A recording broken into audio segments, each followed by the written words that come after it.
The white horse lay on its side beside the cracked road, its chest heaving as if each breath was a battle. The evening wind carried dust and silence. Adil slowed his motorbike, staring at the strange sight. Horses were rare here, and this one looked more ghost than flesh. He parked, stepped off, and whispered, "Easy there." The animal's eyes rolled weakly. A dark saddle clung to its back, worn smooth with age.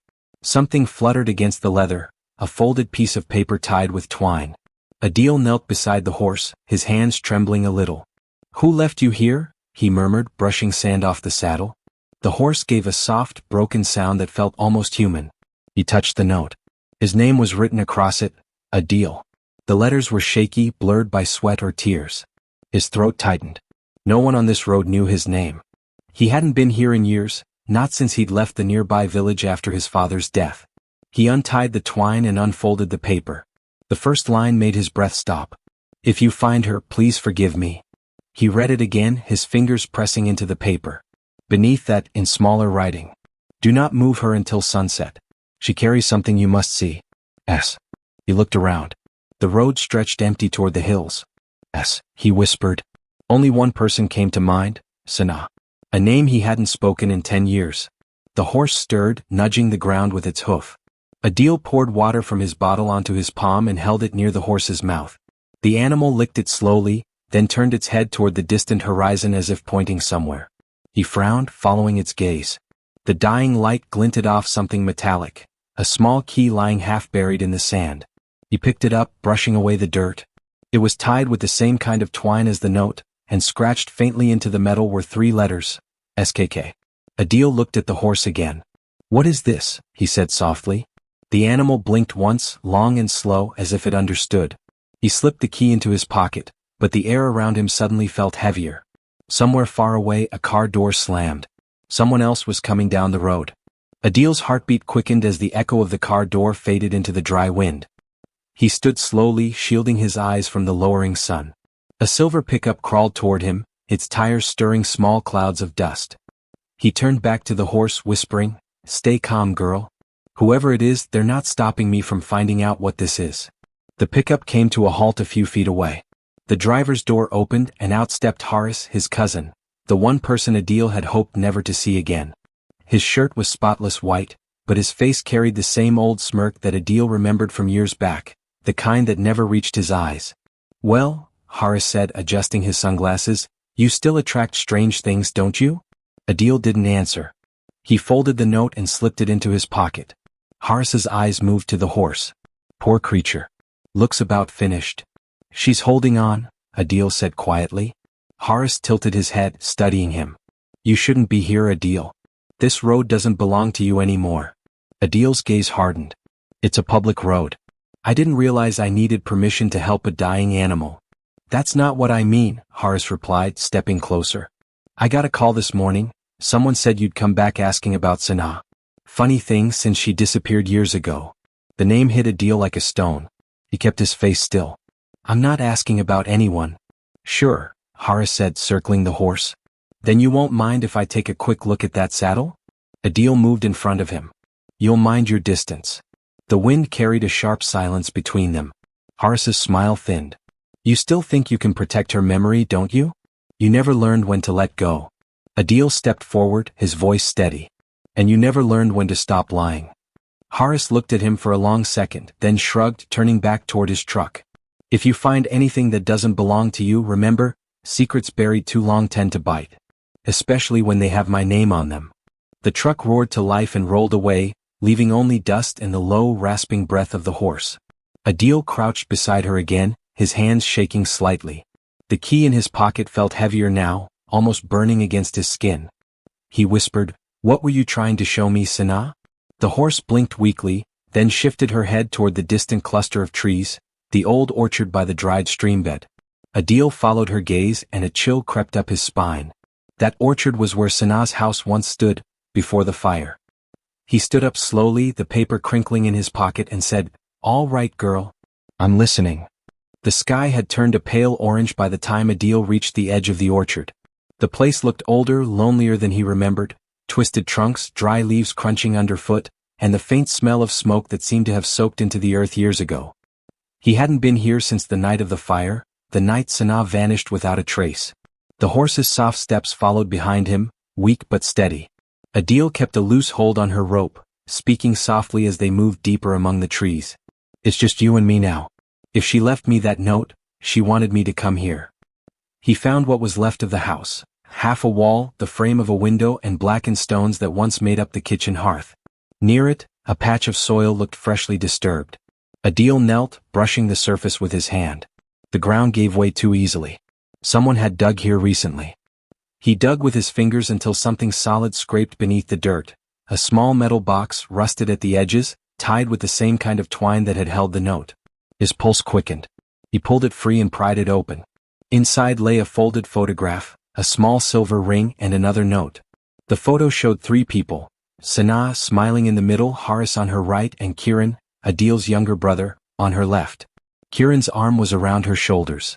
Adil stared at it, his breath shallow. He hadn't seen Kiran since the day their family split apart over money that vanished. Money Haris blamed him for. He opened the note carefully. Adil, if you find this, the truth is near. I'm sorry I left without goodbye. Haris is not who he pretends to be. The fire was no accident. Kiran tried to protect me. Follow the white horse. S. He sat back on his heels, the world spinning. The fire, not an accident, he whispered. His mind replayed that night. The screams, the smell of burning wood, the confusion as Haris dragged him away, saying the police would handle it.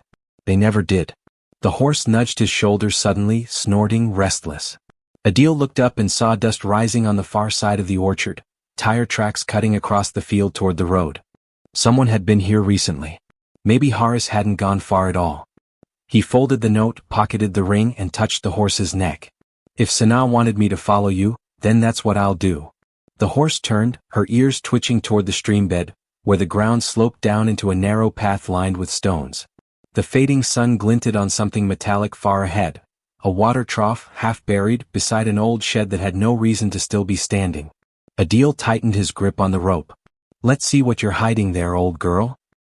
He started walking, unaware that a second set of footsteps had begun to follow him from behind the trees. The narrow path curved through the trees and opened into a clearing behind the orchard. The shed stood there, tilted slightly, its roof half gone. Rusted farm tools leaned against the walls, and the faint smell of oil still lingered inside. The horse stopped at the doorway and stamped her hoof once, as if insisting Adil look closer. He stepped in carefully. The light through the broken boards made stripes across the floor. Dust floated in the air like old secrets refusing to settle. He noticed footprints, fresh ones, pressing deep into the dirt. They led toward a small wooden trunk pushed against the far wall. Adil crouched and brushed it off. The lock was broken. Inside lay papers yellowed with age and a single small envelope marked with his name again. He opened it with trembling hands. Adil, I wish I could have faced you in person. You deserved the truth years ago. Kiran never took the money. He discovered what Haris had done. The night of the fire, Kiran tried to take me away, but Haris came. The fire wasn't meant for the house. It was meant to erase what was inside. The documents proving his guilt. I hid one copy here in case someone ever looked beyond the ashes. Sanaa. His vision blurred. The sound of his heartbeat filled the shed. For 10 years, he had carried guilt that wasn't his to carry, thinking Kiran had betrayed the family, thinking Sanaa had abandoned them. And all this time it was Haris, smiling, calm, untouchable. Adil's whisper cracked in the still air. You lied to us all, Haris. The horse shifted outside, her ears flicking. Then a sound came from behind the shed, boots crunching on gravel. Adil slipped the letter into his pocket and turned just as the door creaked open. Haris stepped inside, his face half in shadow, his tone sharp but smooth. You were always curious, cousin. Still digging where you shouldn't? Adil said nothing. Haris's eyes fell to the trunk. Ah, I see you found her little memory box. He gave a small laugh. You never could let sleeping ghosts rest. What happened that night? Adil asked quietly. What always happens, Haris said, shrugging. Someone tries to expose the truth and the truth burns. Adil's jaw tightened. She wrote that Kiran tried to save her. Haris's smirk vanished. She wrote too much then. The two men faced each other in silence, dust swirling between them. The horse neighed sharply outside as if warning them both. Haris broke the silence first. You've seen enough. Leave the past alone, Adil. It's kinder that way. Adil stepped forward, voice calm but steady. No, Haris. It's time the past spoke for itself. Horace's eyes darkened. Then you'd better be ready to hear every word of it. Outside, thunder rumbled in the distance, soft, distant, and promising more than rain. Adil stood still, the letter burning like truth inside his pocket. The air between him and Horace was heavy, the kind that always came before a storm, not of rain but of reckoning. The white horse neighed again outside, pawing the dirt, restless as though she sensed what was coming. Horace leaned against the doorframe, pretending calm. "You know, cousin," he said, "Sana never understood how business worked. She thought honesty was a weapon. It got her hurt." Adil's jaw tightened. "You mean it got her killed, don't you?" Horace's eyes flicked toward him. Big words for a man who wasn't even there. "I wasn't," Adil admitted, his voice low. "But I can still see that night. The fire spread too fast, the police never investigated, and you," he pointed a shaking hand, "you walked away with her house papers the next day." Horace gave a humorless smile. "You've been holding that story for a long time." "It's not a story anymore," Adil said, taking a step closer. "It's proof." He pulled the letter from his pocket and tossed it at Horace's chest. Horace caught it, glanced at the handwriting, and his face drained of color. "Where did you get this?" "From where you thought no one would ever look again." For a long moment Horace said nothing. Then, with a quiet laugh, he folded the paper. "Even if you show this to anyone, it's just a letter. No one will believe a dead woman's words." "Maybe," Adil said. "But she didn't just leave a letter. She left evidence. A document. You remember? The one you tried to burn." Horace stiffened. Adil continued, "She said Kieran saved one copy and hid it. You burned the wrong one." The silence that followed was almost painful. Outside, the wind lifted the tarp on a pile of old tools, making it flap like a warning flag. Horace finally spoke, voice barely a whisper. "You don't know what you're talking about." "I know enough to finish what she started," Adil said. "That horse didn't come to me by accident. She led me here." Horace laughed softly. "You really believe a horse brought you the truth?" Adil met his gaze. "I believe guilt travels its own road, and sometimes, it finds the right rider." The sound of approaching wheels broke the moment. Both men turned. Through the broken wall of the shed, a headlight beam flickered between the trees. Someone else was coming. Horace muttered under his breath, "You shouldn't have stayed here this long." But Adil wasn't listening anymore. He stepped outside, shielding his eyes. The vehicle stopped near the orchard and a figure climbed out, an old man with a limp, holding something wrapped in plastic. Adil's voice caught. "It can't be." Horace turned, eyes narrowing. "Who is that?" The figure stepped into the fading light, weathered face, gray beard, trembling hands. "It's Kieran," Adil whispered. "He's alive." For a long moment, Adil could not move. His brother stood just a few paces away, older, thinner, but unmistakably Kieran. The same eyes, the same hesitant way of breathing before he spoke. The years seemed to collapse in one heartbeat. Kieran looked between Adil and Horace, his face shadowed with fatigue. "I thought I'd find only one of you here," he said quietly. Adil stepped forward, voice trembling. "We thought you were dead. They said you never made it out of the fire." Kieran gave a small, bitter smile. "That's what they were supposed to believe." Horace's voice broke in, sharp and cold. "You should have stayed hidden, Kieran. You've caused enough trouble for one lifetime." Kieran turned to him. "You haven't changed. Still using threats when truth doesn't work." Horace took a step closer. "You think you can just walk back into town after all these years? You stole from the family. You betrayed us." "I stole nothing," Kieran said firmly. "I took what was left of Sana's evidence before you destroyed it. You blamed me because it was easier than facing what you'd done." Adil's heart twisted as he looked from one to the other. "What evidence?" Kieran held up the wrapped package. "This. The document she signed the day before the fire, the one proving Horace forged the land deeds. It survived because she kept it in a tin box under the floorboards." Horace's face darkened. "You expect him to believe that after 20 years? Adil's eyes didn't leave Kieran's. "I don't need to believe. I just need to see." Kieran handed the packet to Adil. Inside was a folded paper, yellow but intact, with Sana's signature at the bottom.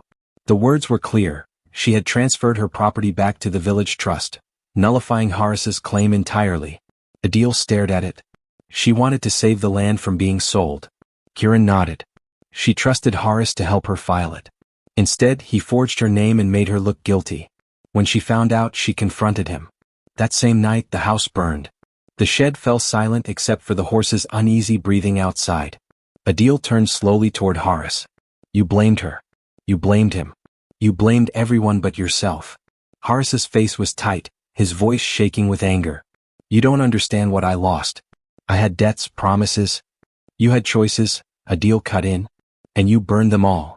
Horace looked ready to speak again, but his eyes flicked past Adil suddenly, toward the horse, now pawing the dirt, tugging at her rope as if warning them.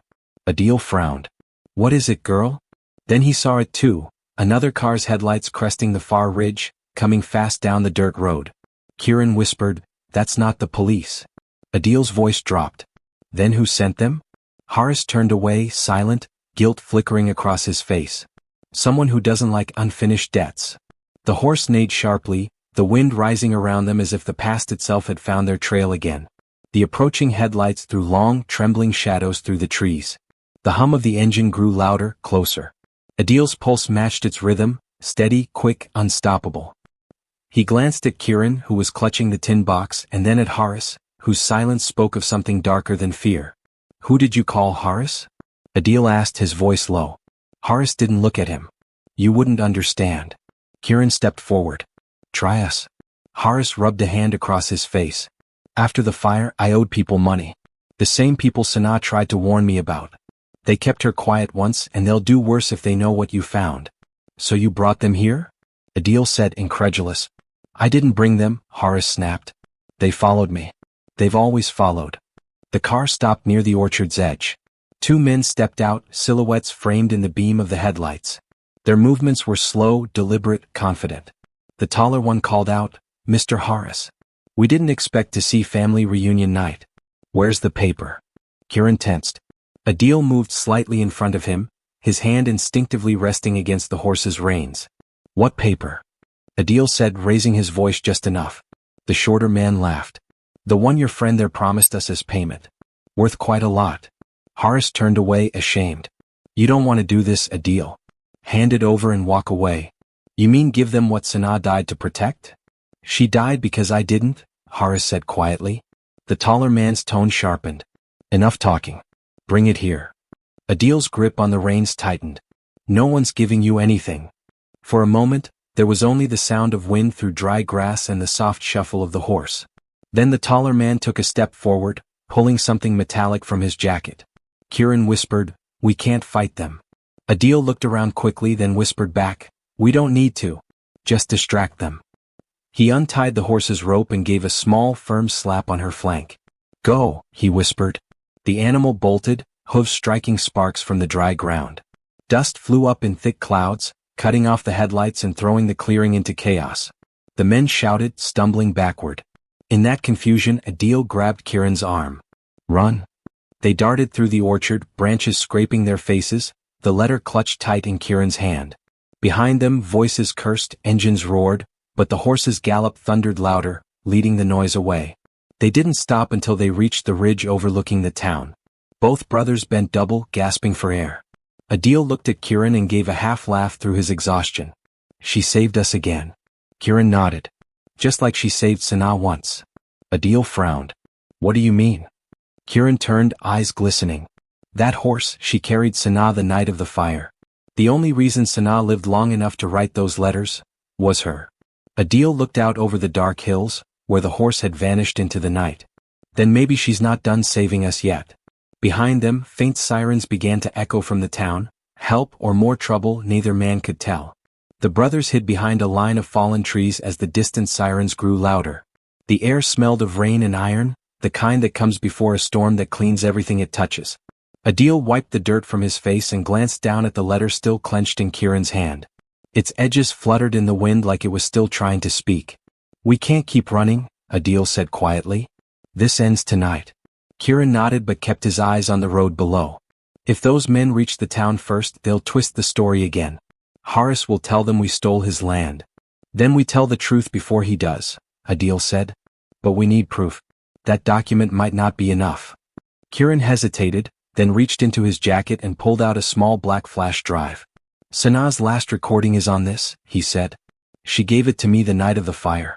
I couldn't save her, but I saved this. Adil's breath caught. A recording? You had this all these years? I was scared, Kieran admitted. I thought if they found me it would die with me. But she wanted you to have it. She said you were the only one who'd know what to do with the truth. Adil's voice softened. She still trusted me, even after I left her behind. You never left her, Kieran said.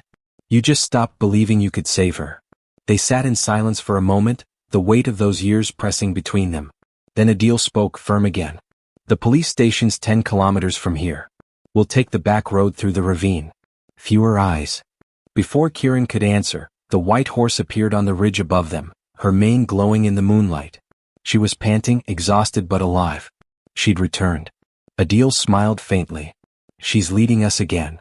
But then he noticed something else, a small tear in the saddle. Something dark poked out, like the corner of another envelope. He approached carefully and pulled it free. Inside was a short note written in Sanaa's hand. If you are reading this, they found me. Give this to the police, not to Horace. Truth must survive even if I don't. Adil folded the note and met Kieran's eyes. She was ready for all of this. She knew how far he'd go. Before they could move, headlights flashed below. Horace's pickup roaring back down the dirt path, the men with him. They were closer than expected. Kieran grabbed the horse's reins. We can't outrun them again. We don't need to, Adil said. This time we'll make them follow our path. He turned toward the ravine, steep, hidden, and narrow, where only the brave or the desperate would ride. The horse snorted softly as if understanding the risk. Adil looked back at Kieran. You still trust me, brother? Kieran nodded once. With my life. Good, Adil said, gripping the reins. Because that's exactly what we're betting now. And with that, the brothers led the horse down into the ravine's dark throat, the road where truth and danger waited side by side. The ravine swallowed them in shadow. The air was cool and damp, filled with the echo of dripping water and the soft thud of hooves against loose stone. The white horse moved carefully, guided by Adil's hand on the reins and Kieran's small lantern lighting the way. The road wound downward like a secret path carved by time itself. Behind them, engines growled somewhere above, closer than comfort. Horace and his men were following. Adil's voice came out steady, though his pulse was not. We stay on this trail until it splits. Left side leads to the river. From there, we can reach the police station by dawn. Kieran nodded, breathing hard. Do you think they'll give up? They won't, Adil said. But maybe truth will slow them down. A faint smile tugged at Kieran's mouth. You sound like her. Adil didn't reply. The lantern light flickered, and for a moment, the ravine walls seemed to close in, layers of stone pressing in silence, like witnesses to everything humans tried to hide. Suddenly the horse stopped. Her ears pricked forward, nostrils flaring. Adil followed her gaze and saw an old wooden bridge ahead, narrow, half-rotted, stretching across a dry stream bed. The boards creaked under the faint breeze. She can cross it, Kieran said, unsure. She has to, Adil answered. They led her slowly onto the bridge, step by step. Each board moaned beneath their weight. Halfway across, the rumble of an engine grew louder behind them. Horace's pickup, lights cutting through the dark, illuminating the ravine walls. Adil turned. Horace was out of the truck, shouting, You can't run forever, Adil. That land is mine, and you're just like your brother, a thief hiding behind dead people's names. Adil shouted back, voice echoing through the canyon, It's not the land you're after, Horace, it's forgiveness and you'll never have it. Horace laughed, hollow and bitter. Forgiveness is for fools. Power is all that lasts. The horse stepped onto solid ground again, the bridge creaking behind them. But the sound changed, a sharp crack wood snapping. The bridge shuddered under the truck's weight. Horace, stop. Kieran yelled. It won't hold. Horace ignored him, his eyes fixed on the brothers like a man chasing ghosts.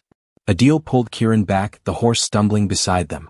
The bridge gave one final groan, then collapsed, sending a thunderous crash through the ravine. Dust and splinters filled the air. When it cleared, the bridge was gone, and so was Horace's truck. Adil stood on the edge, chest heaving.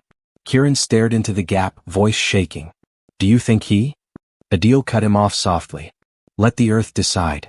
The horse snorted, her white coat now streaked with mud and sweat. Adil ran a hand along her neck. We keep moving. Sanaa wanted truth, not revenge. They climbed the other side of the ravine, the first thin line of dawn coloring the horizon. The road ahead led toward the river, and to whatever waited for them in the morning. Adil glanced once more behind them where the bridge had fallen. The past finally broke, he murmured. Kieran looked at him. Then maybe now we can build something that lasts. The horse moved forward again, carrying both brothers toward the light, and the first chance at peace either of them had known in years. The ravine gave way to open fields as dawn stretched pale and uncertain across the sky. The brothers stopped by the riverbank, lungs burning, clothes soaked in sweat and dust. The water glimmered like a mirror, silent witness to everything they had carried through the night. The white horse lowered her head to drink, her reflection trembling in the ripples. Adil knelt, washing his face, the cold stinging his skin. "We can't go back," he said. "Not after that fall. No one will believe Horace is gone until they see what he did." Kieran crouched beside him, still clutching the flash drive. "Then we show them," he said. "We take this straight to the police." Adil looked up, meeting his brother's eyes. "You're sure that recording is enough?" Kieran nodded. "It's her voice, Adil. Sanaa recorded everything the night of the fire. She says his name, explains the deal, even names the men who helped. It's all there." For a moment, hope flickered between them, small, fragile, but real. Then the horse lifted her head, ears twitching toward the horizon. Adil followed her gaze. Far off, through the soft mist of morning, a thin column of smoke curled into the air. He stood quickly. "That's coming from the old station road." Kieran frowned. "The police outpost?" "Yes," Adil said. "If those men reached it before us, they could have taken control. We can't walk in unprepared." Kieran's voice trembled. "Then what do we do?" Adil scanned the ground, eyes narrowing. "We'll use the river. There's a ferry crossing 2 miles downstream. If we follow the water, we can reach the main district before they do." They set off again, the horse walking close beside them. Every step felt heavier now, not just from exhaustion but from the weight of truth finally nearing daylight. The sun climbed higher, turning the mist gold. At a bend in the river, they saw the remains of an old jetty and a small wooden boat tied loosely to a post. Adil smiled faintly. "Looks like luck remembered us." As they climbed in, Kieran paused, glancing back at the distant hills. "Do you think Horace?" Adil interrupted softly. "Whatever happened to him, it's not ours to decide. He chose his path long before tonight." The boat drifted into the slow current. The brothers sat silently as the horse walked along the riverbank beside them, her shadow stretching long and peaceful in the morning light. For the first time in years, Adil felt the air lighten in his chest, not because the past was gone, but because it finally had somewhere to rest. Ahead, the town waited, and with it, the truth Sanaa had trusted them to deliver. By midday, the boat drifted toward the far bank, the town rising ahead in a shimmer of heat and noise. Adil rode in silence, his shoulders aching, while Kieran held the flash drive close as if afraid it might vanish if he loosened his grip. The white horse followed along the edge of the river, her hooves splashing softly through the shallows. As they reached the landing, Adil tied the boat to a post and looked toward the hill where the district police station stood, a whitewashed building overlooking the river. The air smelled of diesel and damp earth.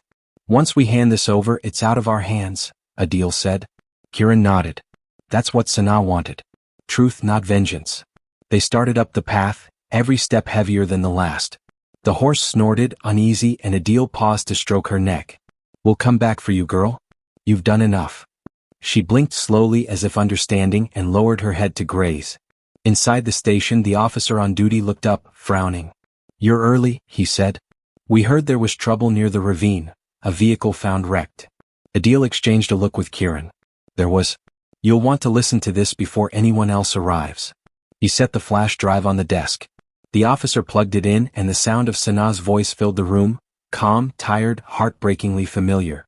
"My name is Sanaa Karim Khan. If you are hearing this, it means I didn't survive. Haris Malik forged my signature to sell the village trust land. My friend Kieran tried to stop him. If he's alive, please protect him. The documents are real." Silence followed. Even the officer seemed caught off guard. He turned to Adil slowly. "This is her? She's the one from the fire case 10 years ago." Adil nodded, his throat tight. "Yes. And that's the man who framed my brother." The officer sat back, processing. "You both need protection until we file this properly. That name carries weight around here." Adil said quietly, "Not anymore." By evening, word spread through the small town that Sanaa's case had been reopened. Old rumors turned into truth. Names whispered in alleys were now written on official paper. As the brothers left the station, a light rain began to fall, washing the dust from their faces. The white horse stood waiting near the gate as if she had never moved at all. Kieran smiled faintly. "She doesn't belong to us, does she?" Adil shook his head. "No. She belongs to the road, to the story that carried her here." They walked beside her in silence, the rain soft against the ground, the weight of the past finally easing from their shoulders. The next morning came quietly, with mist rising from the fields and the distant sound of bells from the town's small temple. Adil stood outside the police station watching the white horse grazing near the fence. She looked stronger now, her coat cleaner, her steps steady again. Somehow, it felt as if she too had been waiting for this moment of peace. Kiran came out of the building, a stack of papers in his hands. His expression carried both exhaustion and relief. "They've confirmed the documents," he said. "Sanaa's signature matches every record. They're going to clear her name, and yours." Adil smiled, though his eyes glistened. "Then she finally rests." Kiran nodded. "They also said Haris's truck was found in the ravine. The men who followed him are missing. It's over." For a long time neither spoke. The wind rustled through the trees, carrying with it the smell of rain-soaked soil. Adil looked up at the clouds and whispered, "You did it, Sanaa. You found your way home." Kiran placed a hand on his brother's shoulder. "She believed in us even when we didn't believe in ourselves." Adil turned toward the horse. "And she carried her truth all the way here." He walked over and ran his hand along her neck. "You're free now, girl. Go wherever the road calls you." The horse lifted her head, looking toward the open fields. For a moment she met Adil's eyes, then began to walk, slow, graceful steps that soon turned into a gallop. The brothers watched until she disappeared into the horizon, her white figure fading into the sun's glow like the last line of a long, unfinished story. Kiran whispered, "Do you think we'll ever see her again?" Adil smiled softly. "Not her, but maybe her shadow somewhere on the road reminding us to keep walking straight." He looked back toward the town, the same streets that once held so much pain now washed clean by rain and truth. For the first time in years he felt light. Moral lesson. Truth is patient. It may travel slowly, carried by hands, hearts, or even a silent white horse, but it always arrives. Lies can burn a house, but they can never bury the light that waits beneath the ashes.